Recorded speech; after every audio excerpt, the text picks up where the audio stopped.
O caminho do artista não é construído de maneira linear.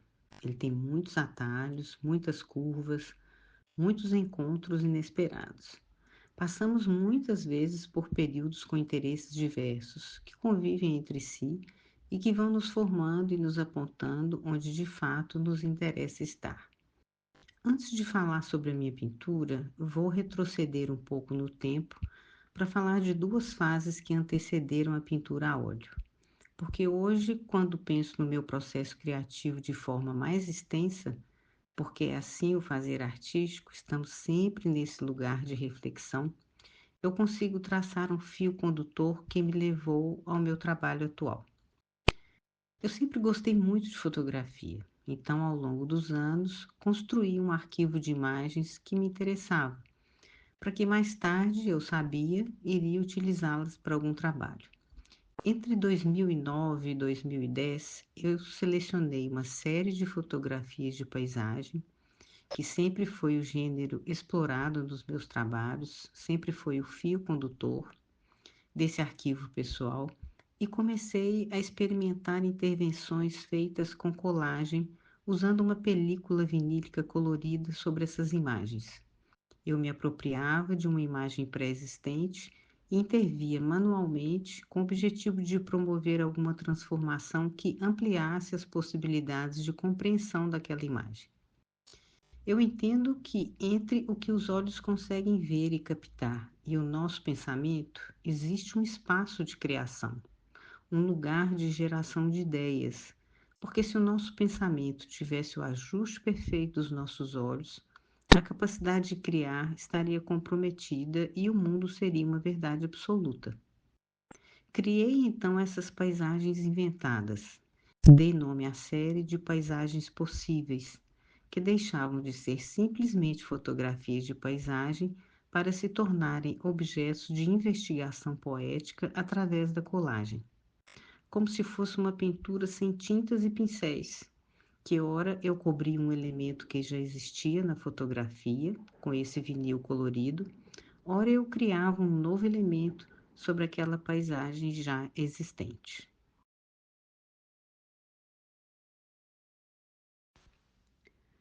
Tempos depois, as fotografias foram excluídas dos trabalhos e eu passei a fazer colagens propriamente, que partiram de outros pressupostos.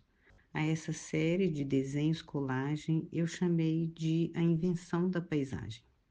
O primeiro foi o uso do papel em branco. Na vastidão desse lugar em branco, nessa espacialidade, eu criava elementos geometricamente orgânicos, pedras, montanhas, picos, rios de pedras, nas cores preto e prata, também usando a película vinílica. Esses elementos eram distribuídos no papel de forma sobreposta e superposta, criando algumas perspectivas, ao meu ver, inusitadas, porque eram trabalhos bidimensionais que se percebia uma tridimensionalidade. Eram lugares imaginados, formados, eu penso, por um conjunto de memórias e experiências vividas em variados momentos da minha vida. No meu entendimento, essa fase teve a intenção de depurar, de simplificar ao máximo a imagem da paisagem, através da colagem. Iniciei os áudios falando sobre os trabalhos de fotocolagem e das colagens, porque quando eu faço esse retrocesso, consigo entender como eu cheguei na pintura. Esse lugar da reflexão que nos permite as tomadas de consciência como conhecimento do nosso próprio trabalho é muito importante para o artista, para que a gente entenda as relações do que a gente produz com o nosso entorno. Quando a gente estuda a história da pintura da paisagem, percebemos que de um século para cá, a pintura desse gênero é pura invenção.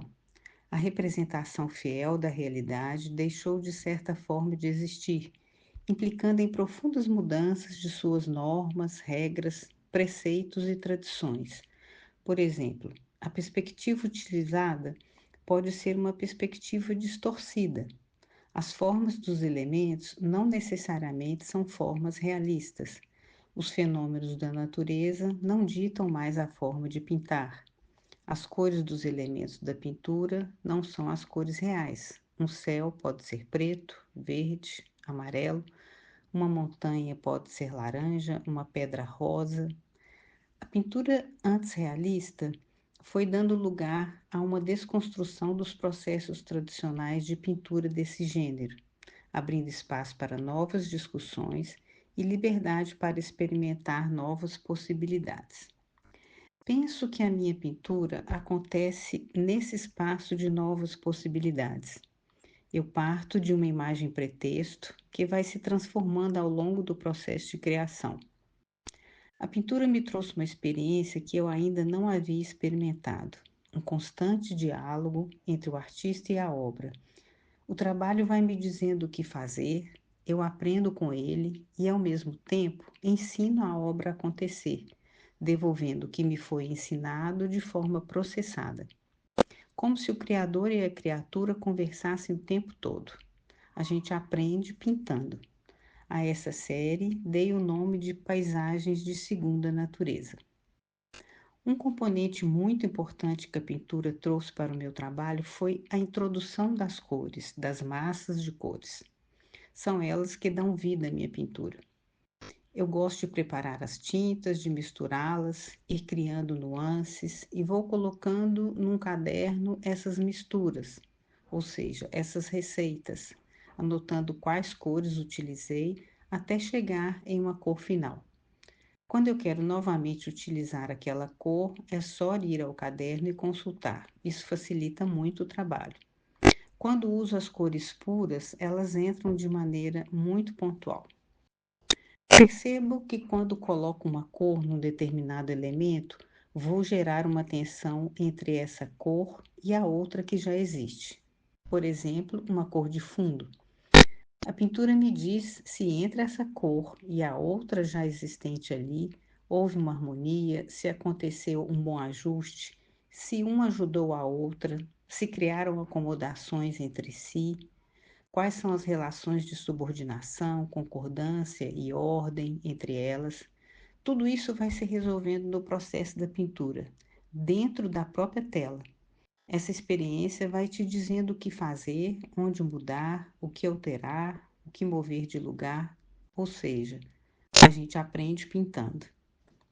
As formas dos elementos da minha pintura são mais enxutas e geograficamente orgânicas, como na série anterior, criando uma atmosfera algumas vezes de suspensão ou flutuação, sugerindo uma paisagem espacial, lunar, o que gera um paradoxo entre a ideia de leveza, utilizando formas de elementos pesados, pedras, montanhas ou colinas. Os pontos de luz, aquelas cores mais estridentes que provocam maior ruído, dão a chave de entrada para esse espaço pictórico. As massas de cores, penso que se adiantam, que chegam primeiro aos olhos do espectador em detrimento da paisagem. E, finalmente, quando as relações cromáticas se resolvem, esse diálogo entre o artista e a obra finaliza e a pintura está pronta. Não tenho mais acesso a ela. Existe uma frase interessante do Iberê Camargo sobre o final de uma pintura.